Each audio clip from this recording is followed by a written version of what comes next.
Do you wanna draw JoJo poses, hot, sexy couple poses, or whatever this pose is? Well, let me introduce to you guys this super underrated tool, 3D models. People think 3D models are crap? No. There are so many ways to use them. You just don't know how to use it properly. So just hear me out. Alright, so you guys might have a question. Kooleen, why don't you just let us use Pinterest like the Pinterest simp that you are? Don't get me wrong, I love Pinterest, but sometimes you just can't see the perfect reference. You should use multiple references, and the 3D model can be one of them. Why can't I just use myself as a reference? Well, that's okay too, but that poses a problem. Imagine this, you're a flat-chested skinny person, but you wanna draw a thick anime girl with big oppai. Instead of just trying to take a picture of yourself, it would be much easier to just download a free thick anime girl 3D model from Clip Studio and just drag it onto the canvas. And you can do whatever pose you want with her. You can even make her twerk. Oh yeah, look at her shaking that booty.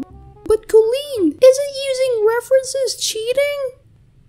Bruh. This 3D model thing actually comes free with Clip Studio, so if you're gonna buy a program, might as well buy this. Link is in the description. By the way, this is not sponsored. But before you label me as a Clip Studio simp, hear me out on this next reason. The thing is, I literally do not care what program I use, whether it's Paint Tool SAI, Clip Studio, or Photoshop. It's not the program that's gonna make me a great artist. If I suck at drawing, I suck at drawing.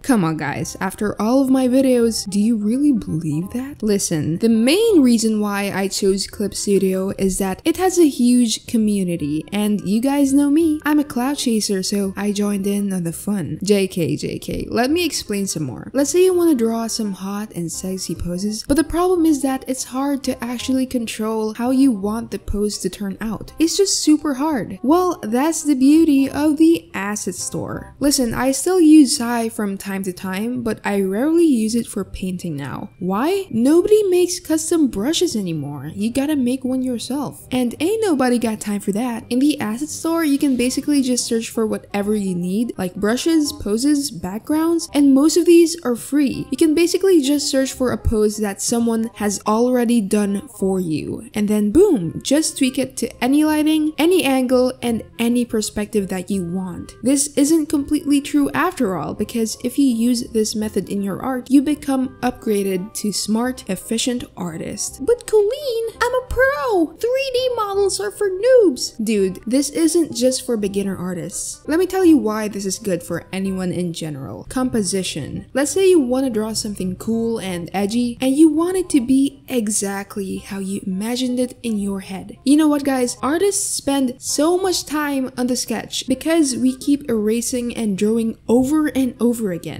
I know from experience, duh. With 3D models, you can save so much time by just using the models to create the perfect composition. You can tweak up the angles, the perspective, the lighting. I just think that it would be useful if you gave it an opportunity. And lastly, we have lighting. This is the #1 beginner mistake when it comes to coloring. You guys know that shadows play a vital role in coloring. Like, to actually create good colors, your drawing needs to have the correct values. In other words, if you convert your drawing to blacks and whites, it still has to make sense and look good. Which is why lighting is super important. Like dude, you can't just have this side shaded this way and then suddenly this part seems to have another lighting source. The 3D modeler lets you have the option to change the lighting of your character, and it's very cool. Okay. Last but not the least, there's always gonna be this question. Is it considered cheating? Okay, first of all, even the most professional artists use references. Not only that, they trace too. It's only ever been an issue because directly stealing someone else's artwork is wrong. But whose art or whose picture are we stealing when we're using these poses? These are free resources and you're allowed to use it for whatever purpose. But Kooleen, Kooleen, what about my art skills? I'm not gonna improve when I rely on these models. Hey, I told you guys to use multiple references. That said, you can use 3D models as just another one of your references. And also, I didn't mention this before, but when you use 3D models, it's not gonna be 100% accurate. Like, it's not gonna tell you how muscles work and all that. You still need to learn fundamentals in order to make this work. But is it gonna help? Heck yeah, it's gonna help. If your teacher asks you what 5 times 9 is, you can solve it with your head. But you can also use a calculator to speed things up. So here's a drawing that I did last night, and I'm gonna show you guys the whole process of it. As you can see, I'm changing so much of my original composition, and that's okay. That's part of the process. If we compare the pose to the finished drawing, there are so many changes, but honestly speaking, it helped. For me, it served as a base before I started drawing. To be honest with you guys, I never really did pay attention to 3D models until recently, and after making this tutorial, I can say that I'm a lot more open to using these now. So now, I'm gonna use them every time I want to draw a difficult, sexy pose. So the next step that you should do is to improve your anatomy skills. So watch this video and I'll see you there. Stay cool.